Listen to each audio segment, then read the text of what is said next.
Okay, so I'm gonna get started here in just a bit. The purpose of tonight is to just have some more fun with X-Plane 12.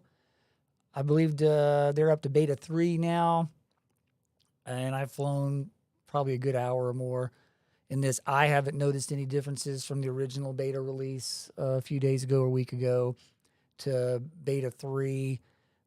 Seems like under the hood stuff, or at least it's not affecting the stuff that I'm doing. But I have made some progress in things that I couldn't get to work that now work, and we'll talk about that a little bit, or I'll kind of just talk about it a little bit. But basically, I'm just going to do some random flying. Initially, I'm going to concentrate on Southern California, and that is because of Orbx True Earth. I have the Southern California.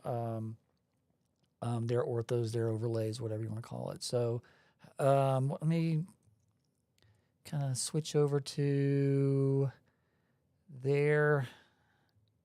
Here we go. And what we'll do is we'll add that. And I'm going to bring some engine noise into this. I've already started it. Always a chance that this is going to crash. It has on me several times. But usually in the process of me trying to get stuff to work, third party and things like that, I haven't really had a whole lot of problems with this otherwise. Let me kind of do a quick control check. That looks pretty good. And that looks good. Mixture looks good. Got a couple of... We're at San Diego right now, and I've added the Orbx True Earth HD, and we'll kind of fly and see if you think it's made a big difference. I haven't done anything in terms of any other add-ons, and what I did was I used X Organizer from the xplane.org store, which I had anyway, and basically it just reads the X-Plane 11, and I really haven't had any problems. There's an airport that it gives me a error reading for, and I just have to kind of hit the pass-through skip thing, and then it'll continue loading. So let me go ahead and take off here and see how we do, and we'll talk a little bit more about flight physics and how this compares and that kind of stuff. I haven't checked the weather. I don't even know if I'm on the right runway or anything like that. Let's see here. And off we'll go. Power brake, parking brake off. All right, so right now I'm doing right pedal, as I should, and it seems to be more or less appropriate. It's a little sensitive. I really don't think I have my flight controls adjusted fully yet. I've messed with some curves, and I think it's better than it was the last time I flew in a stream. But other than that, I kind of feel like I've got some ways to go. Already, right off the bat, I am trimmed almost perfectly, super quick, whereas in Microsoft, I would still be trying to get this thing trimmed in. So this is VY, or close to VY, which is my habit of when I fly in real life. Get up there in case you lose an engine, and so farther above ground you are, the safer you will be. So this is San Diego, and we'll mess around with the time of day, and we'll mess around with different cities. I'll initially do, again, Southern California, and then we'll kind of change it, maybe do some other places and see some areas that are not that have no overlays for, no orthographs, nothing like that.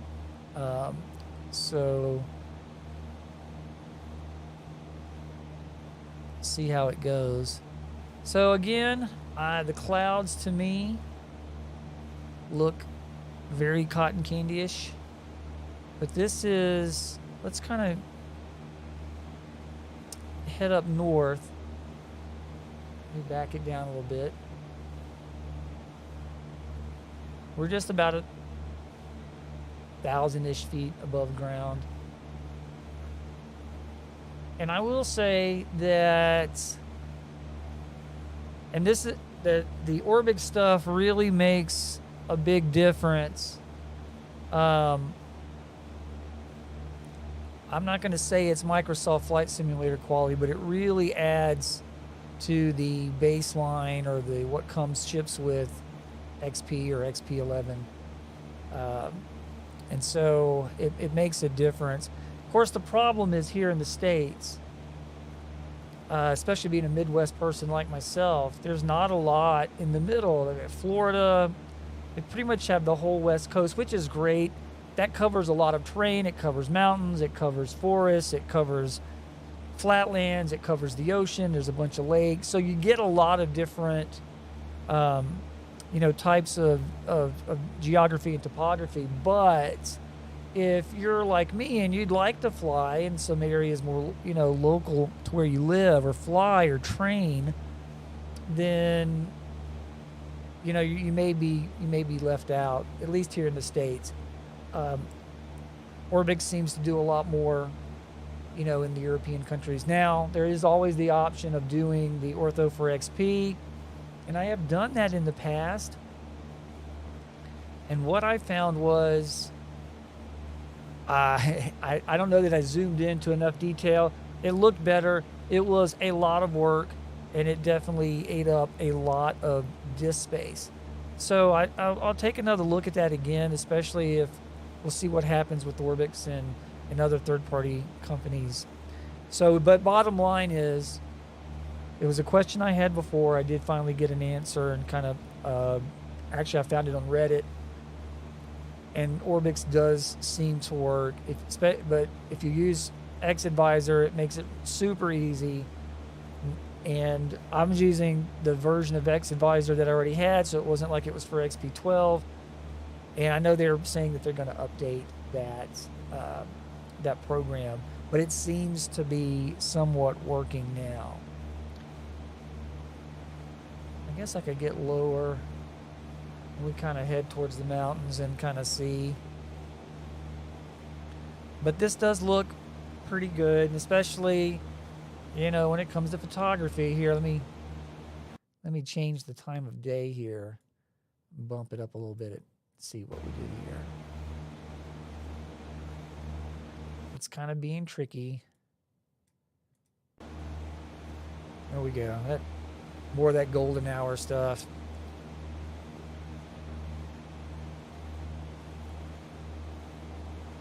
Get it trimmed out. We'll kind of head along the coast here and maybe look at some of the mountains and things. Just getting it kind of trimmed in for level flight. And once again, boom, done. That is pretty amazing. And I struggle with this in Microsoft. This is much more representative of what it's like when I actually do fly. It does seem to be a little bit more accurate. I did get a question on one of the videos about flight physics and Microsoft versus X-Plane, and did it translate? And my answer is there are some differences, and I'm only coming at this from the small aircraft. I don't fly the big planes. Not yet. I would like to learn. Not in real life, but on the sim, I'll stick to single engine GA for real life. But some of it is better than others, and we'll kind of go over a little bit of that. Essentially, I think they both do an okay job. Neither one of them are like flying in real life. I don't have any force feedback controls, so I can't say what that is like. I would love to. I've read that people have a lot of additional realism and immersion with that. I've also read that some of the features aren't supported. I don't know how many features aren't supported. It may just be almost all of them. But those flight controls tend to be expensive. Greater than 1,000, it seems like. And I don't know, I have the Honeycomb Alpha and Bravo, and I really get a lot of mileage out of that. Right now, I am barely touching the controls. I have it roughly trimmed in. I'm at basically level flight. It's holding steady. It's really pretty good. Now, I have the weather set for, it's not really very windy or anything like that. I don't believe it's not. I don't have it set for live weather right now. But going back to flight physics, neither one of them get it exactly right, but definitely I will say that for this small aircraft, this Cessna is a little bit more accurate in a couple of areas. Now, once I get Microsoft and X-Plane trimmed in, straight level flight, I feel like there's not a big difference. When I pull back on the yoke or bank or right rudder, left rudder, I feel like the sight picture changes fairly consistently between the two. And I imagine once you get your sensitivities and your axis curves dialed in, I suspect that that the difference will be insignificant. Where I do notice the difference is in a couple of areas, but they're kind of key areas. So the first area, and I just experienced this today and yesterday, there are times when I'm taking off in Microsoft Flight Simulator where I am doing, instead of right rudder to offset left turn tendencies, I am applying left rudder. I may start out with right rudder very briefly, but just after airspeed comes alive, it seems like by then I'm doing left rudder, which I can honestly say I have never experienced in real life. Now, I'm assuming that if you're taking off in the wrong direction or the winds are the wrong way or any number of reasons, that perhaps that is something that is possible. I've never experienced it. And I can switch over to X-Plane, fly the same airport with live weather, same airport, same runway, same direction, basically the same wind, yet I'm not having to do left rudder. And so I don't know what that's about. I have read that others have experienced this, and I can't explain it. And that is taking into account, this has actually been an issue for a long time, and that is taking into account that Microsoft somewhat recently updated the flight physics on the 172, and they did a great presentation about it, and I was hoping that would solve the problem, but it didn't. Then the other aspect, as I've already said, getting the plane trimmed in happens much more quickly in X-Plane. Landing wise, I feel like they're similar, and just general flying around, they feel similar to me. But those are two very crucial areas where, especially if you're doing this to augment actual training, that I could see that some would find that problematic. So if that's important to you, then by all means, I would say X-Plane, either 11 or 12, because 11 seems, I can't say that I have picked up on a bigger difference, but between 11.5 and 12, I can't say I've picked up on a big difference. But having said that, I haven't flown an airplane in X-Plane 11 in a long time, probably almost a year. I have recently flown a helicopter using my helicopter controls just to test that out on a different computer even. which is why I haven't flown in a plane, because none of my airplane controls are connected to that other computer.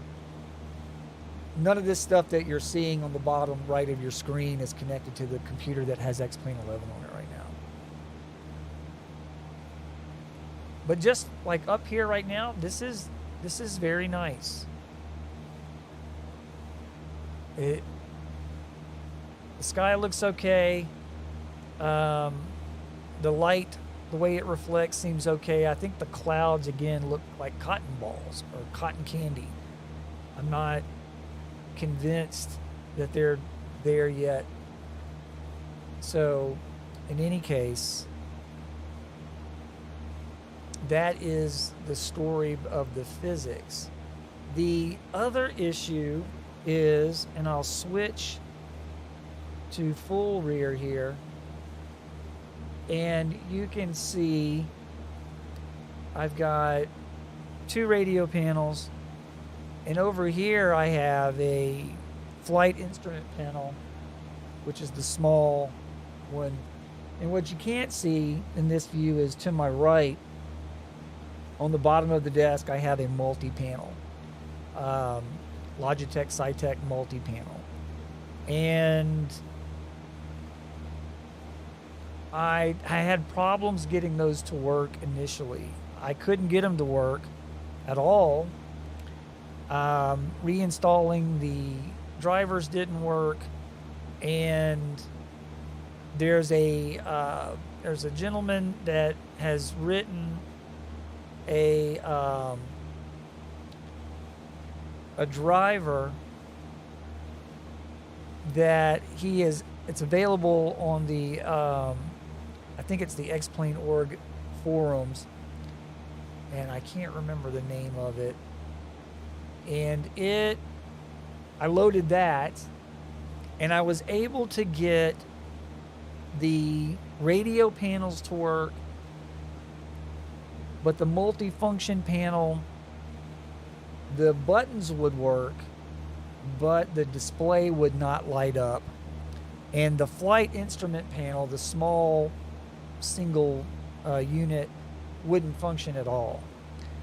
And I know that the multifunction panel has a history of the display not working, but it does work for me on the same computer on Microsoft Flight Simulator.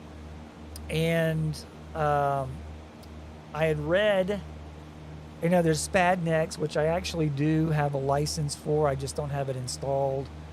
And I really didn't want to install it because it's just easier. I don't use all that detailed functionality. So kind of banking around here.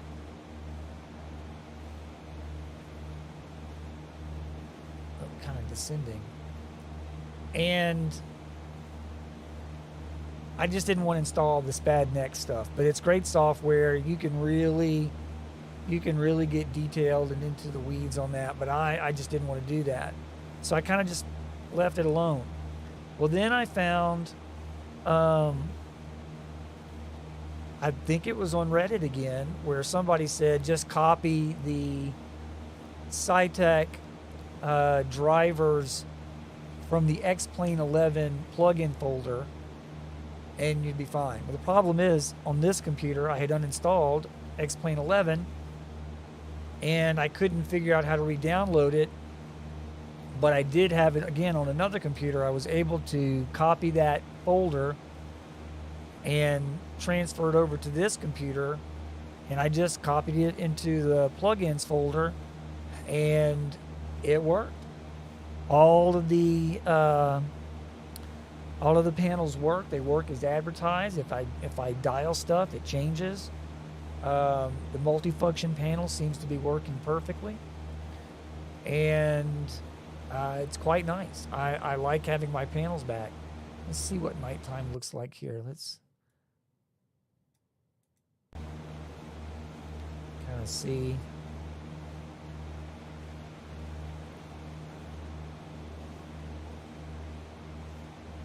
I don't know how far up True Earth goes in California. I don't know what the border is. I know it's southern and northern California, but I don't know what the delineation is. Let's go back to some light. And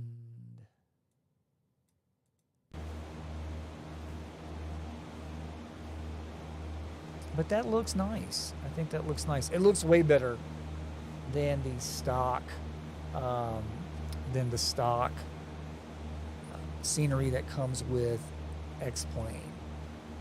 But I don't know. You know, I'll try loading some of the European stuff. My only concern about downloading new Orbx stuff is I only own a couple of bits, and I don't want to, and it's expensive. And I'm not saying it's not worth it, but it's expensive, and I don't know. And if you guys do know, please put it in the comments if they have said that this stuff's going to automatically transfer. Like I said, I'm getting it to work, but it's kind of using a little bit of a workaround, not much. And look and see if you buy Orbx scenery for 11, is that license going to carry over to 12? And so I'm kind of hesitant. I might buy one or two more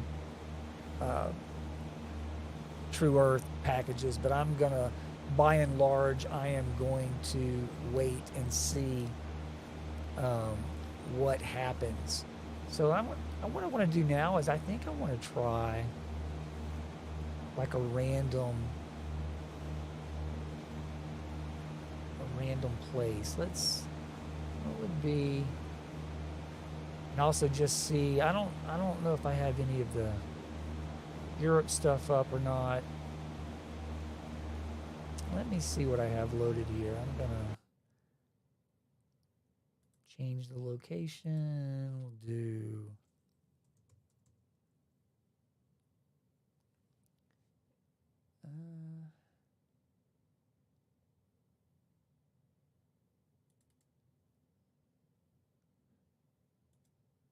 let's see what happens. I am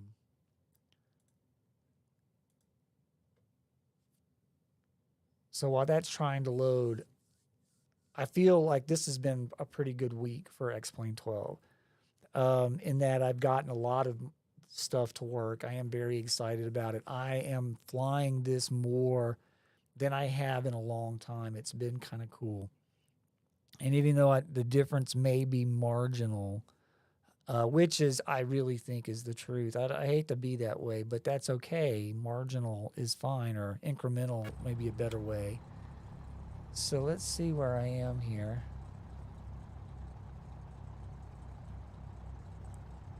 This is Paris. So you can see already, this is more like the scenery. And we will take off a little bit. Right rudder. A pretty good amount.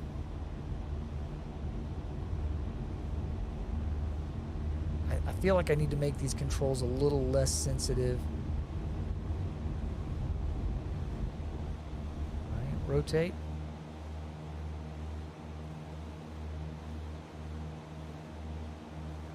And see if I can get it trimmed in pretty quickly. And there we go.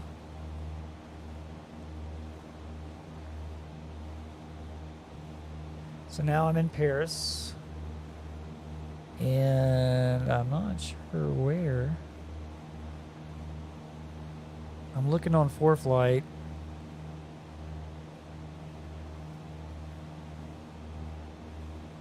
Once we get a little altitude, we'll switch over to camera views and kind of see what we see. But this is the standard scenery, and you can see that this is pretty blah. This is not inspiring on any level. Kind of do a little bit of a turn here to see what we see. In terms of performance, I am pretty much, I think all max faders. I'm getting a little stutter, but I am streaming and recording at the same time. Yeah, see how that just looks kind of, the ground looks brown. It's just not inspiring. Now there may be, I have to look and see what areas that Orbx or other, and again, there's always Ortho for XP, but I just find that to be super time consuming, and I mean, you got to get the right detail. It's worth it, I think, in the end, but for me, I just prefer the store-bought stuff from online to buying it. I don't mind paying for it. If it's good, I don't mind paying for it. Let me back off a little bit. We'll head over towards the city. Get it trimmed in again. I'm using the trim wheel on the Honeycomb Bravo, and it seems to be working.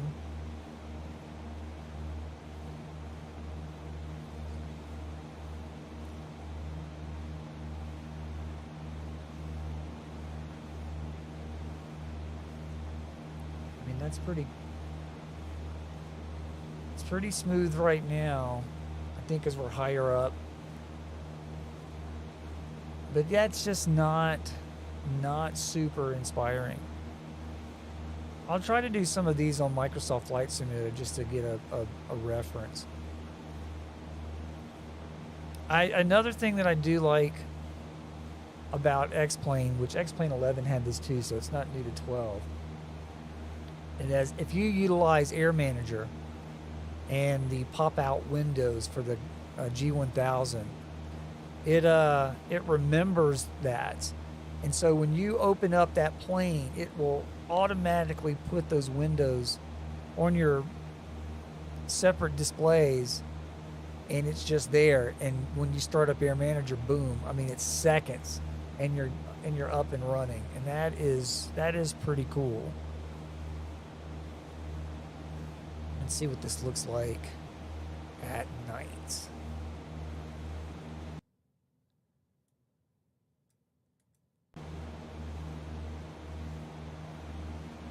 That's all right.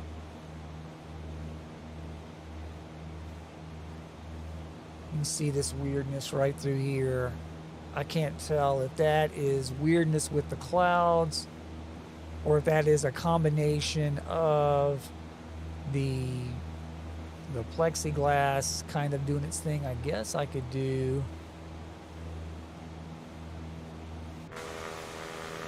Nope, it's definitely the clouds. So very weird. Let me turn that sound down a little bit. Very weird. That shimmering, that kind of pixelating kind of thing. The plane itself is gorgeous. I've got all the stuff going, beacon, everything.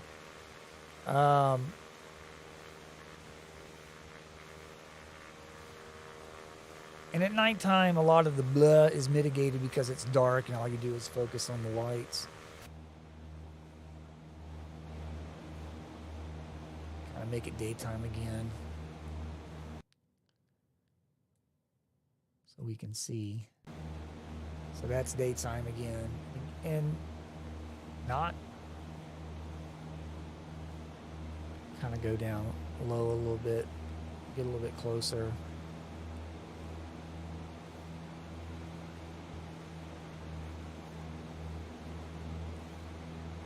The bridges are miles better than Microsoft Flight Simulator.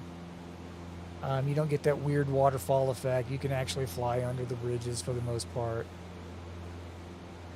And again, the AI road traffic is much, much better. There's the Eiffel Tower, La Tour Eiffel. 2 years of French. Don't remember a whole bunch of it. We'll head that way. Kind of fly around it and see. Nice reflections on the water. You can kind of see that off to the right. That looks nice. kind of low to the ground, but that's all right. Get it trimmed in here.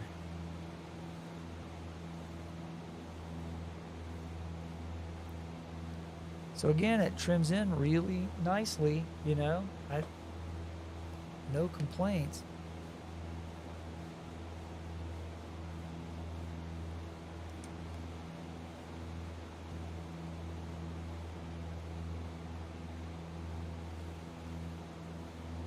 I know they said they did something with the trees, but I'm not impressed with the trees.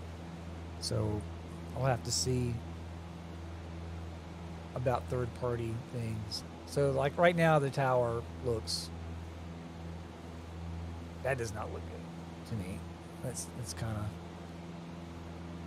I'll do is I'll get to the side and I'll switch views. Whoa, hey, there we go. Yikes. So there's that. Now let's try. Let's change location again. And this time we'll do we'll go to Los Angeles. And we'll start a new flight and see. So I'm just kind of going Orbx, non-Orbx, Orbx, non-Orbx, and kind of see how that works. But so far, the program hasn't crashed, which is good. And it's reading in the new scenery file. So that may be Orbx taking a while to load up. I am using ForeFlight. That works the same as it did before. You check a setting on there's a setting where it transmits that information to the network. You can make it to a specific item or the whole network.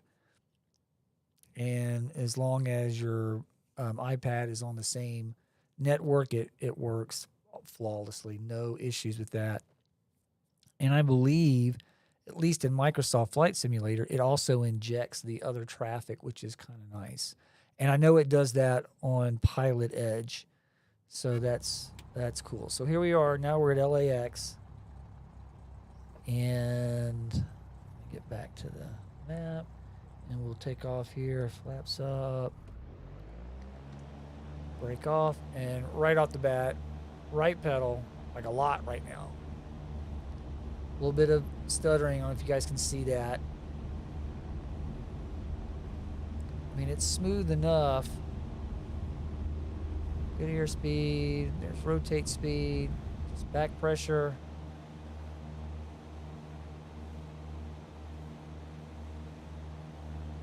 Get that VY, looking for VY. And get my trim dialed in. And again, boom, there it is. Super fast. And we're heading out towards the ocean. We'll kind of turn around and head up towards Van Nuys and kind of see how that goes. In fact, we'll go ahead and start our turn now, even though we're still climbing. And I could do, I don't know how far away that is. How far away is that?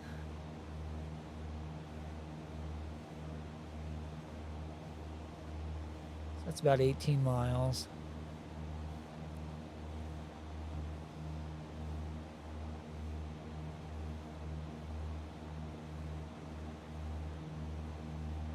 And what I may try to do, let's see here.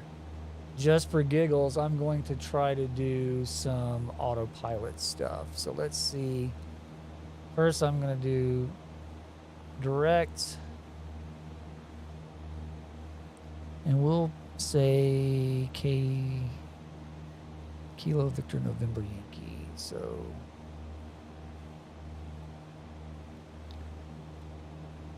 Kilo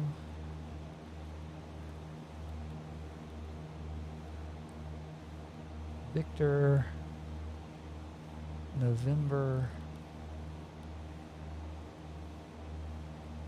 Yankee.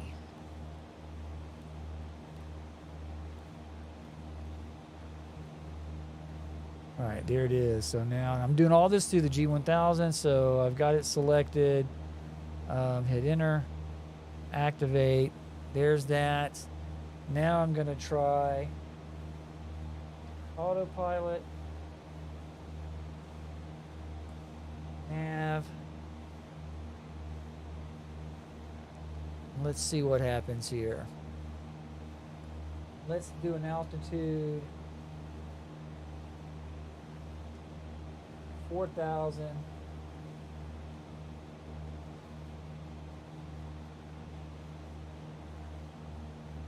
With a vertical speed of 500, but it is not picking up. Let me try that. There we go. Let's see if that does it.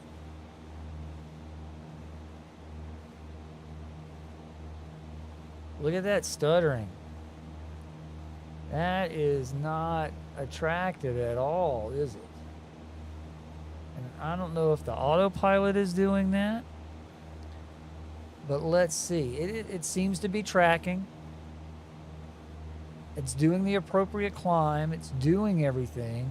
What's my warning?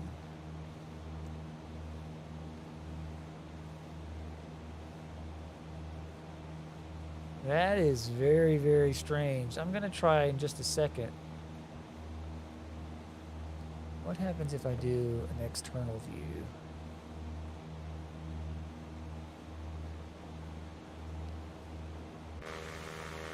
It's doing it on the external view too. Look at that. That is nuts. So we may have found a bug.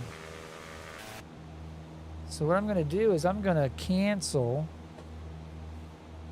It is basically getting on track. It's doing everything right.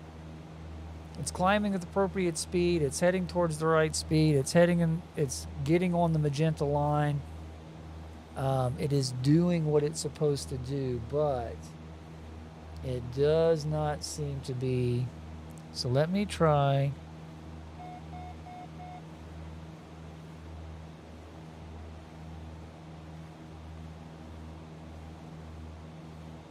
Almost instant smoothness. Let me try turning the autopilot back on. Nav. And Alt.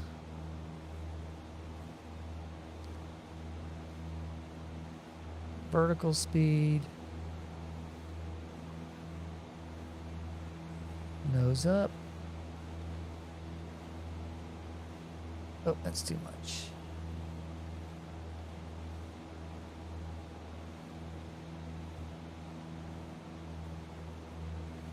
All right, that seems to be better. Not sure what that was. Very, very glitchy. Now this again should be Orbx True Earth, and I don't know if you guys can see all of this, but basically I put all that in through here and this multi-panel that's out of the picture. You guys can't see that. But back to so we're going to fly over these mountains. And let's see here. Hold on a second.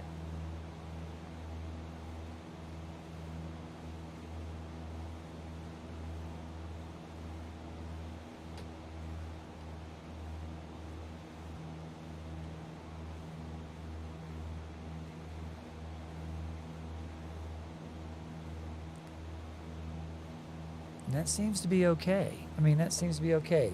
Back to the True Earth looks much better. Maybe we actually land at Van Nuys. Let me do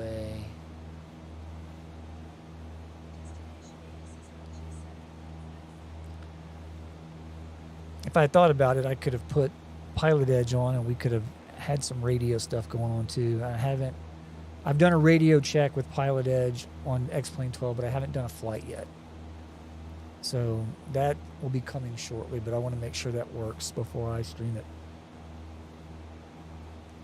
But right now the autopilot's working. I have no idea what that stuttering was. It seemed to completely resolve when we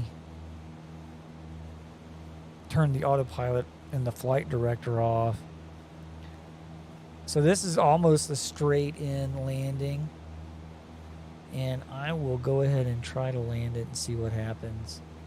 I'm going to click all this off.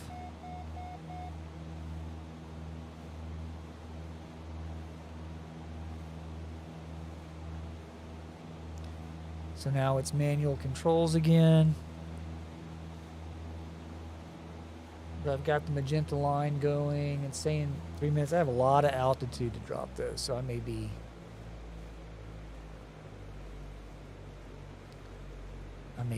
ambitious about this.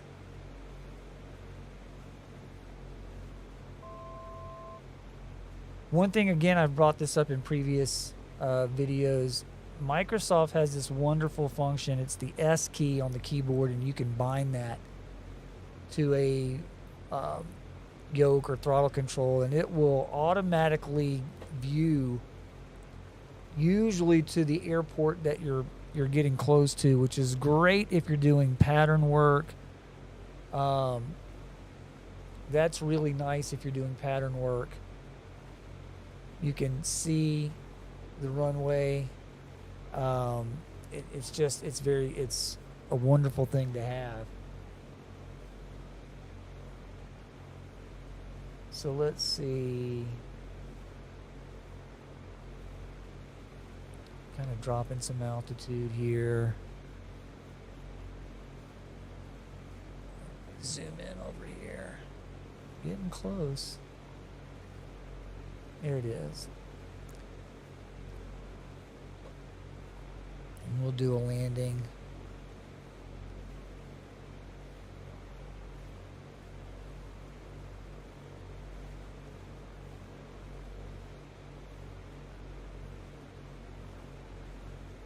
Slow down a little bit. Get lined up with the runway. I don't know if you guys can see that. Try a touch and go, but again, look at the scenery. The mountains look pretty good. Add some flaps, and I will say that's the third thing. I'm sorry, I left that out. Adding flaps seems way more accurate in X-Plane than it does on Microsoft Flight Simulator, at least as it relates to the Cessna 172. So now I'm looking for basically 65 to 60 or 65 to 70. Stall speed is 40, but that's very, very slow. So I'm trying to get that. I like 65 is if you're not dealing with wind, it's really nice. You can just not float, that's not good, but you can really just bleed off that airspeed. Here is where you're definitely pitching for airspeed, power for elevation, and just small changes, which is nice because at this speed, you're losing control authority, so you will make slightly more exaggerated moves, at least on gusty days or windy days.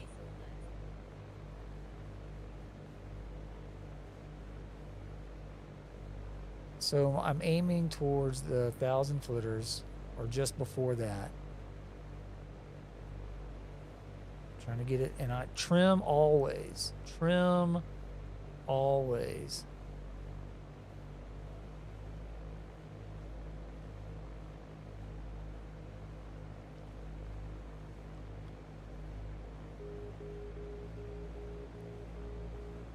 Now I've got the runway made,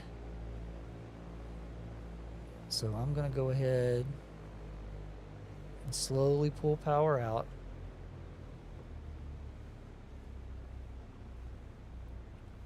Line up. Ooh, very hard. I hit that way hard. Okay. Full throttle, flaps up.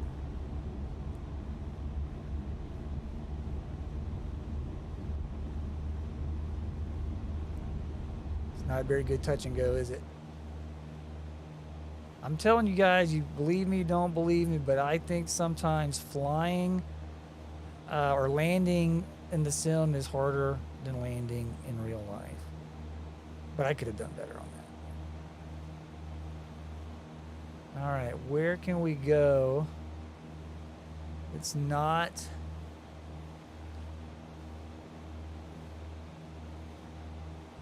Let's change...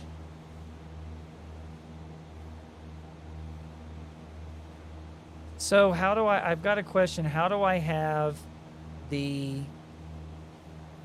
throttle mounted under? And actually, I should do a little video on this because I did something a little bit different. I went to Home Depot, which if you're watching from overseas is like a hardware store. And let me kind of get this turned around.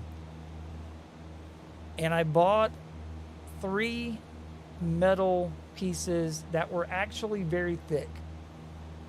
I wish I had one to show it to you.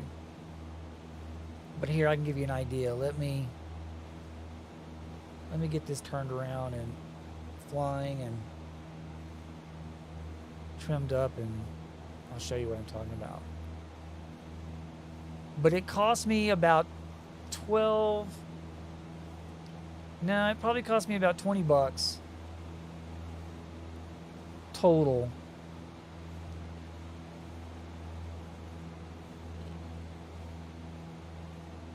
So what I did was, they're actually about the size of this remote. They're pieces of metal.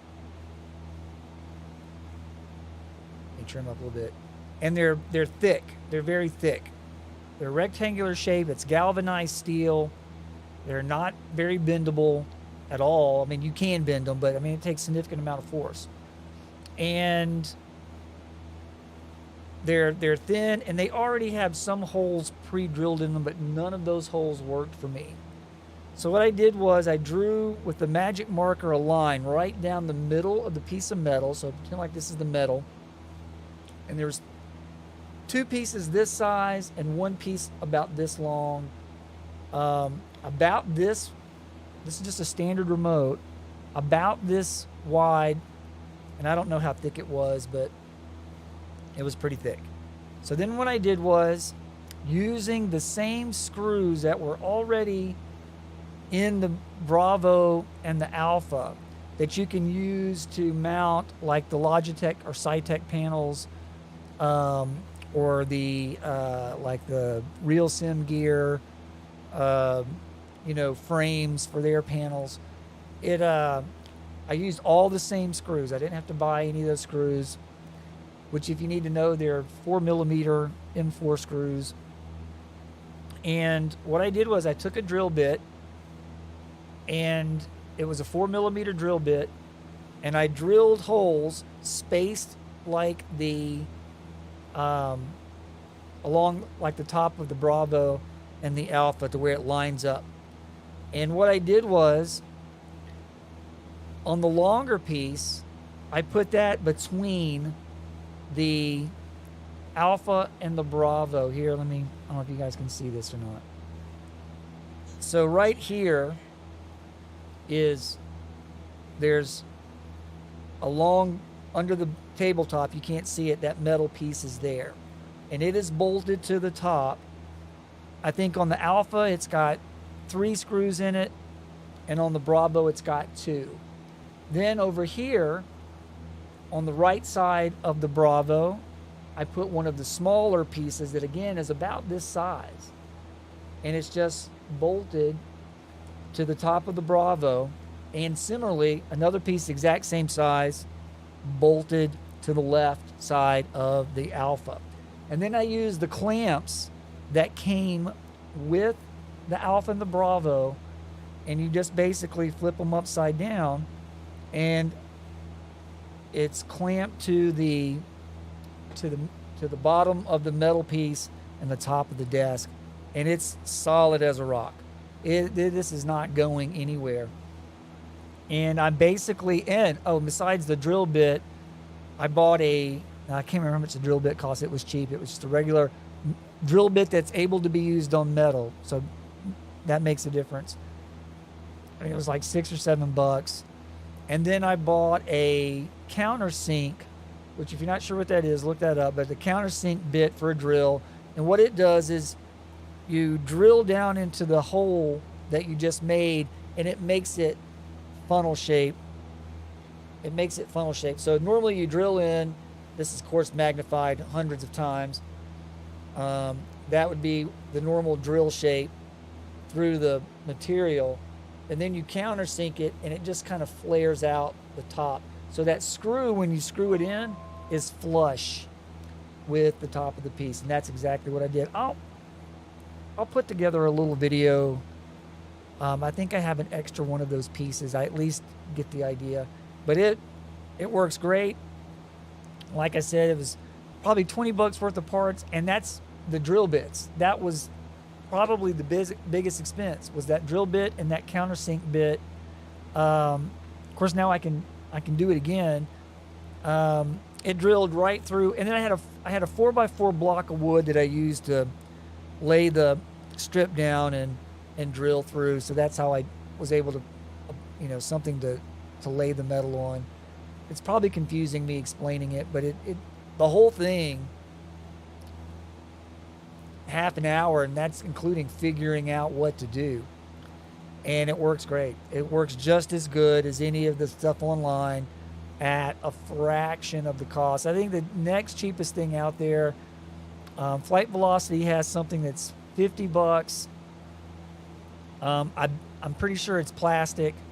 And there's another company, I can't remember the name. They have one where it's one piece, and it kind of the same idea, and it's like $80 or $90.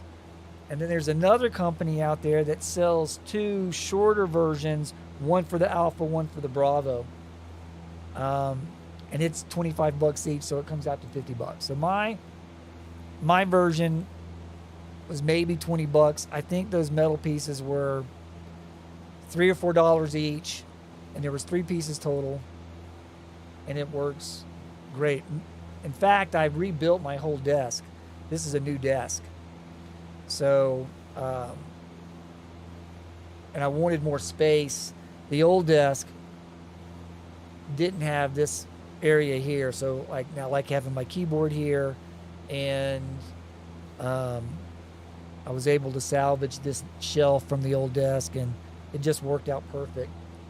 This is much nicer. And this desk is one of those electric standing things, so I can raise or lower it, which is nice because my helicopter controls, I need to raise the desk a little bit.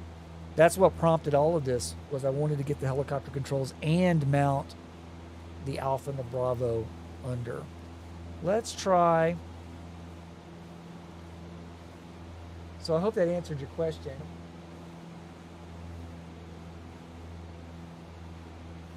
Yeah, it's much cheaper, and honestly, I feel like it's more durable. That metal is not going to break, and it really didn't. If you have a drill and an access to a 4mm drill bit and a countersink, I think it was a 1/4-inch countersink bit, it's nothing. What I'll try to do is I'll put up the search terms for the pieces that I had, if I think about it, or I'll just make that separate video. So hopefully that answered your question.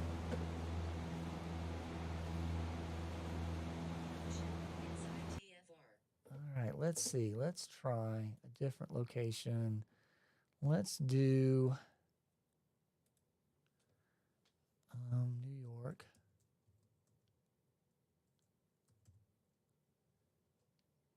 And maybe JF. Let's do JFK. So this will be, again, an airport where it is where I don't have Orbx, and so it'll be the stock scenery from X-Plane 12, which is pretty much identical. I think the trees are different or something. but let's see what it looks like and kind of go from there. Let's see.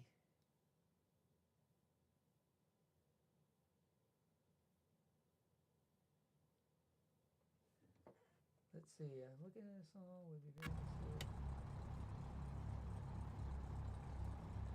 I already do have a video of my last setup. If you look on my list, it'll be Flight Simulator version 4.0.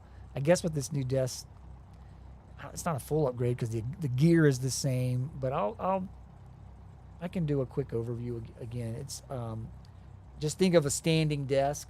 It's basically all it is a standing desk. I bought I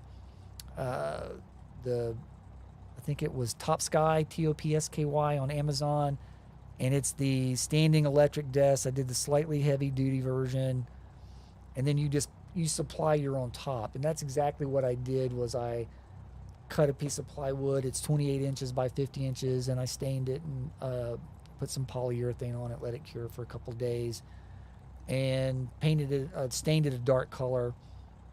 And it's basically just 3/4 inch plywood, and which is freaking expensive now. They sell the tops that are about an inch thick, but a lot of that stuff is chipboard and things like that. And I wanted something a little more durable. And then it goes pretty low to fairly high. Like I could stand and it would be at the right place. Let's see here. Okay, New York. We're at JFK.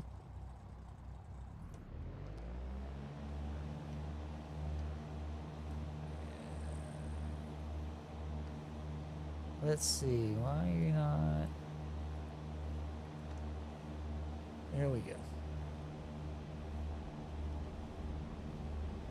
Sorry about that. Looking for some reason my power breaks. So occasionally, I don't know if this is a bug or if it's just me, but occasionally my bindings on my yoke will not work with X-Plane 12. Sometimes it does that in Microsoft, but usually that means I've clicked on one of my other panels, and that seems to take the focus away from Microsoft, and I have to bring the mouse cursor back over. Not all the time, but sometimes. But with X-Plane 12, I've had a couple times where even when I click back on the main screen, I can't get the computer or the program to respond to my yoke inputs on the buttons. Like it seems to do the flight controls, but not the buttons. I'm not sure what that's about. So this is JFK. And again, very just kind of bleh. I don't know what kind of East Coast scenery packs are out there. And again, I'm a little hesitant to put a whole lot into this because I don't know how much is going to, if these companies are going to want people to repay for X-Plane 12, which I am 100% fine with. I don't mind paying for major release software, even if it's kind of incremental. I like of supporting that community, and I mean they definitely coding and programming is hard, and I don't mind paying. I don't mind paying at all. Now this is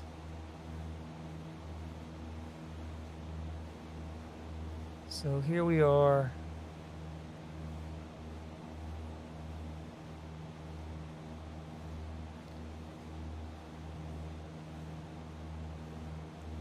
We'll head over towards the city. And again, just very bleh. But like I said, I like right now I'm just now starting. I should have said go. I am trimming for straight and level flight. And almost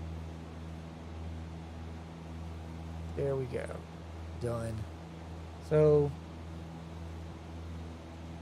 let's pitch power trim, power pitch trim. There we go. That's it. Much faster than in Microsoft. Way, way, way faster.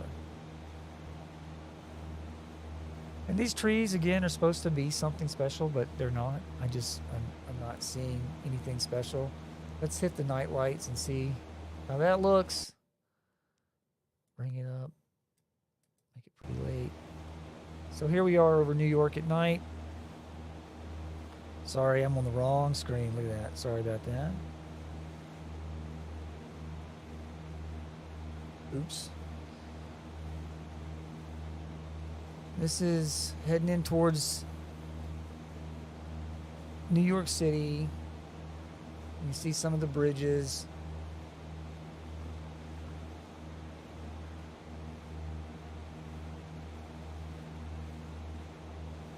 It's all trimmed in, really, really nicely trimmed in.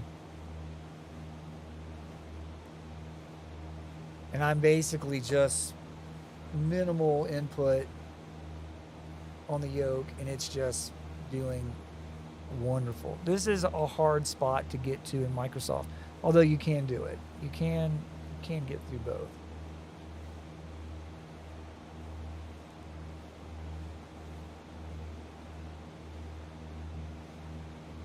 Head over.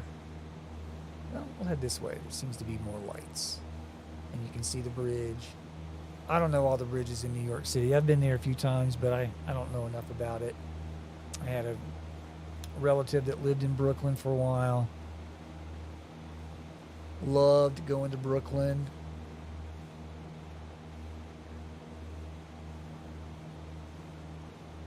So that looks nice.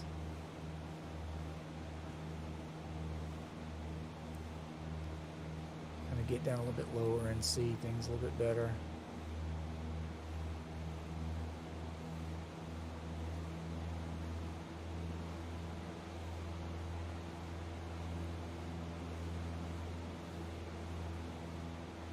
Now let's see how stable this is. It was trimmed in. Is it going to stall out, or is it going to kind of porpoise a little bit until it restabilizes? Now, in an actual Cessna, once you get it leveled out, you can pull back on it, and it'll go up, and then it'll come down, and go back up, come back down, and smaller amplitude each time, if that's the right word, until it eventually will settle down back to straight and level flight. So that's what this is sort of doing now. Each time it goes a little bit farther or less farther, and then it's, in theory, and I've never done that test on Microsoft Flight Simulator, so that's a good one to do. Let's see. Yeah, that's nice. That's real nice. I could try to fly under that bridge, but I'm not gonna.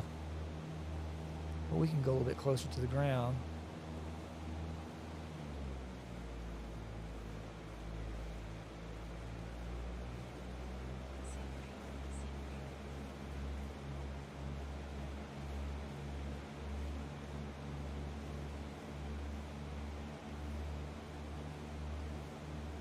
See if we can catch some of these cars going across the bridge.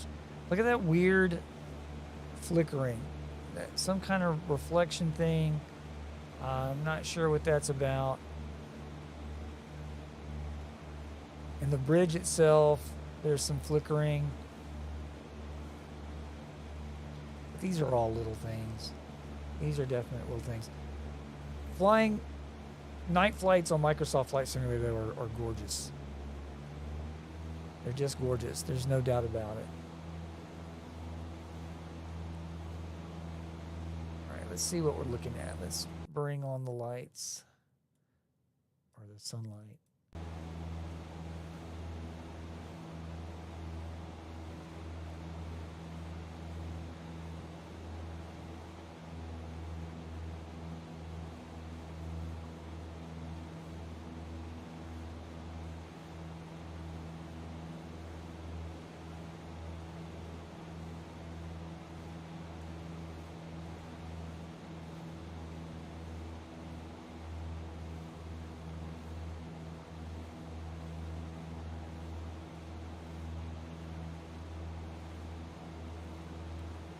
There's the Statue of Liberty. We can kind of fly by that.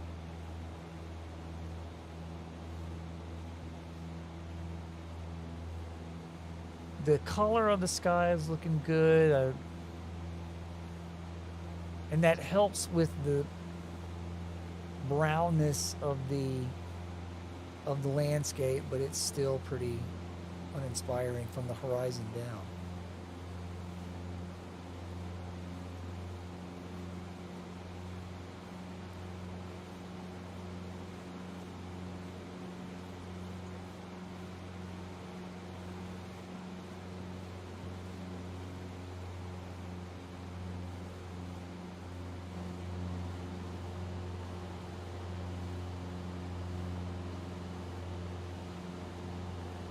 There we go.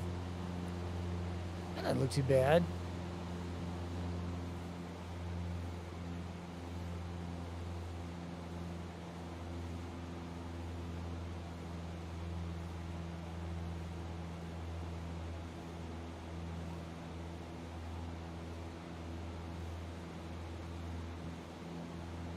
Let's see something. It's just the whole screen.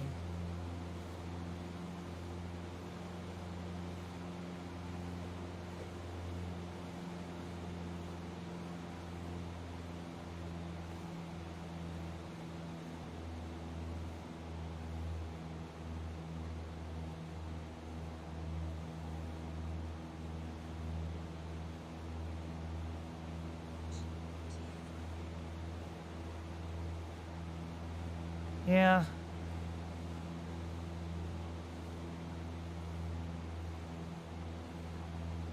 But anyway, let's try to find, let's see, or maybe just even go back to JFK. Or LaGuardia, we can do that.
All right, we're going to fly right in to LaGuardia here. Let me get on this route. Quebec 22, Quebec 22.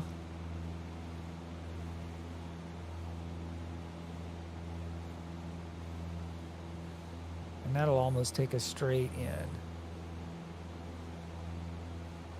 Let's see if I can do a better landing this time.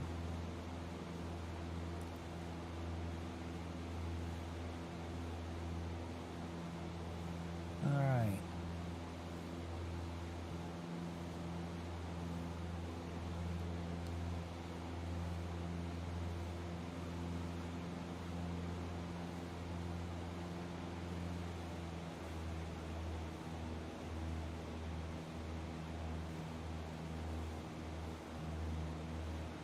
Gonna look for runway 04 at LaGuardia.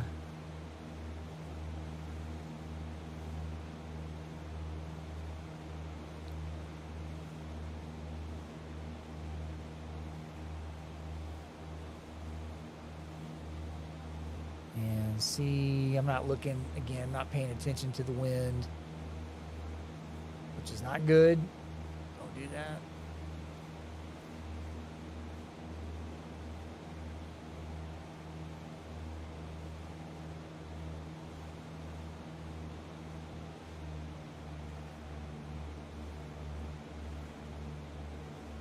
And I'm able to, with the Bravo,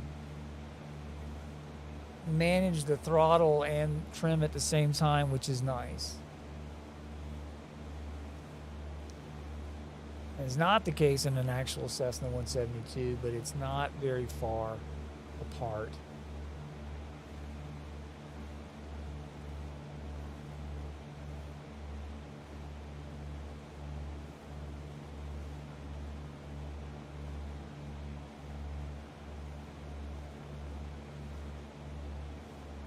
I think that's it up ahead. Just past that second thick row of trees.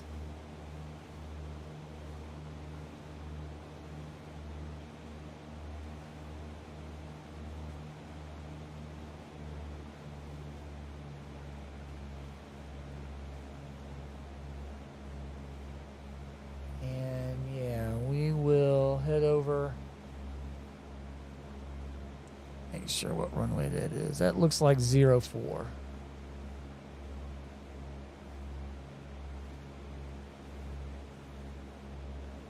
And watch, flaps, nose comes up. You have to push down and trim down on that.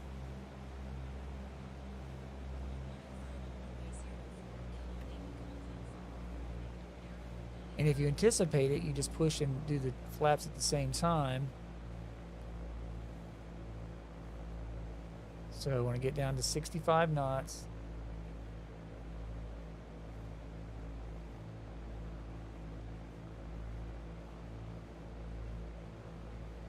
Kind of see what we see.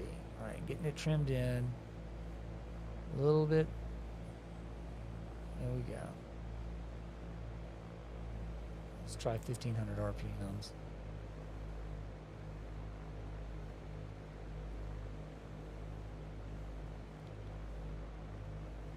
Got those trees at the beginning.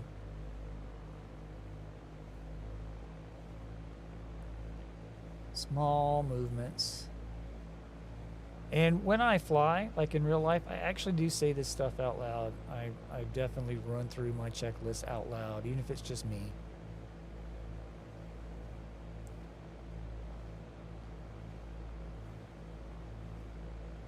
Going right over that tree. Ooh.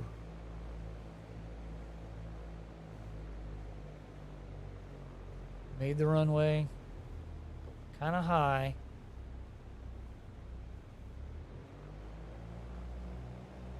Oh, let's add a little power back.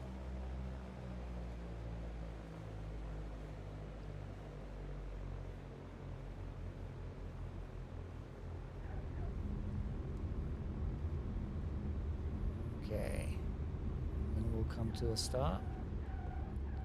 Oh, it does not want to stop. And those brake sounds are kind of weird. Let's see if that, how that did with the brakes. See, it's not activating the brakes. There we go. Brakes are activated. All right. Bring it back over here, and I'll bring that music down. So that's pretty much it for tonight. I just wanted to kind of get up and noodle around with this. This is kind of, as I said, I rebuilt my desk, and this is my first real flight since I rebuilt it. But I mean, I didn't have to. Everything is basically the same. X-Plane 12 Beta 3. I can't say that I've noticed any difference. The things that I had that are different are things I found out on my own: how to get Logitech panels to work, how to get Orbx to work, at least some of it, not all of it. And it makes it much better. I'm spending a lot more time in X-Plane 12. I think what is going to determine how long that trend lasts is Microsoft going to up its game, and is X-Plane going to up its game in terms of scenery or third parties. I'm fine with X-Plane saying we're going to let third-party developers address the scenery. That's fine, and the piecemeal part of it is fine, paying for it. Except that could really add up depending on how much time you spend in this thing. But having said that, I'm going to let you guys go tonight. Have a good night, and I will see you guys